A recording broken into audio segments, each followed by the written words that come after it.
The brutal truth about friendship. Why you feel so alone. Chapter 1. The silence between yous didn't realize when it happened. One day, I just ... stopped receiving calls. No more "Hey, let's grab coffee." No more group messages blowing up. At midnight, no more laughter echoing on long walks with people who once knew me deeply. It didn't happen overnight.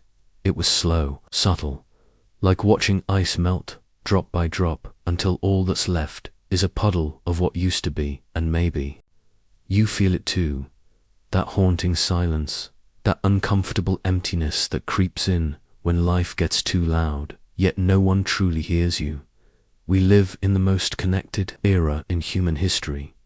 We can video call someone across the world in seconds, but we can't seem to call the people across the street. This is the painful truth about friendship. It's dying, quietly, silently, tragically, and no one wants to talk about it. But today, we will. Because if you've ever felt the ache of loneliness, if you've ever looked around and wondered, where did everyone go? You're not alone. Chapter 2. The Hidden Erosion.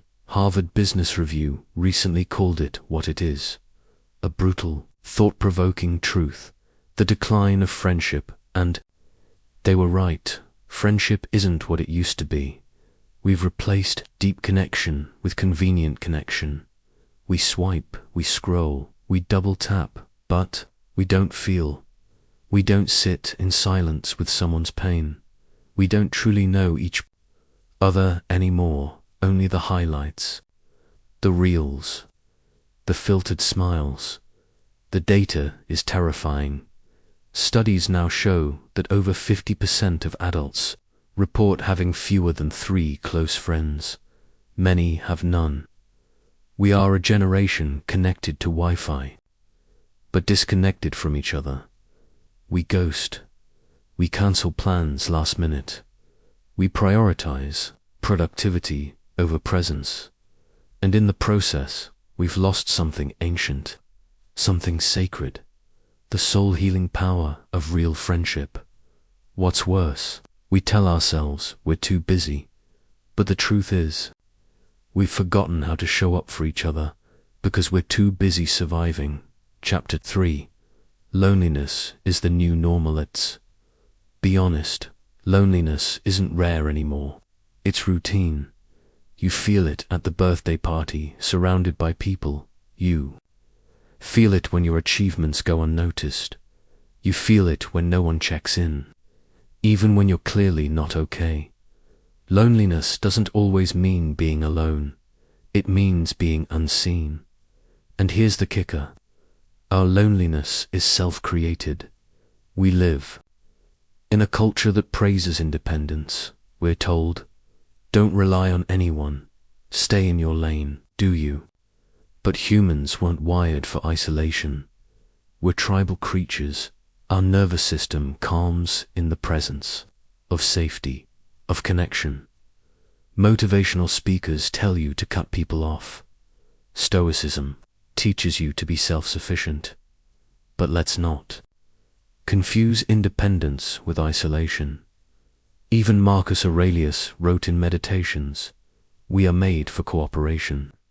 Like the feet, the hands, the eyelids. Yet we treat friendship like a luxury, not a necessity. And we wonder why anxiety is the new epidemic. Because the most painful truth about life, you can have money, status, a powerful body, but if you're empty inside, if you have no one to call at 2 a.m., you're still poor. Chapter 4. The Cost of Ghosting. Every seen but not replied. Every let's catch up soon that never happens.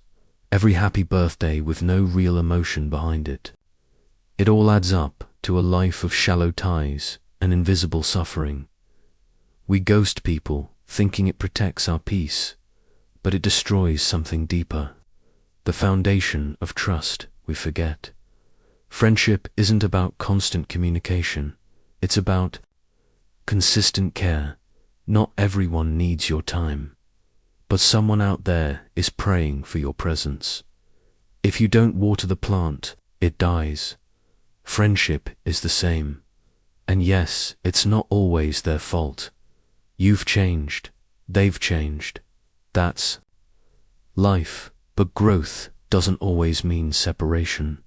Sometimes real growth is learning how to stay connected through change.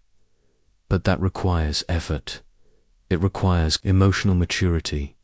It requires putting your phone down and looking someone in the eye. And in this fast-paced, dopamine-hungry world that feels almost impossible. But if we don't try, we're signing up for a lifetime of regret. Because the only thing more painful than losing a friend is knowing you didn't fight for them. Chapter 5.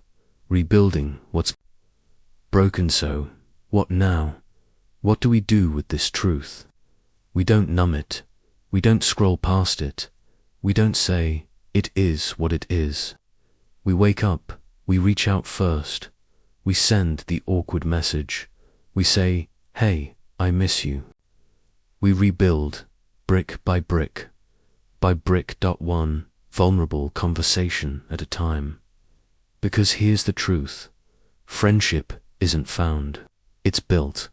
And like anything worth building, it requires time, care, courage. Yes. You'll get hurt. Yes. Some people won't.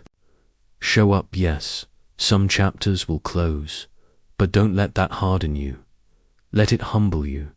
Life will give you success, goals, and achievements.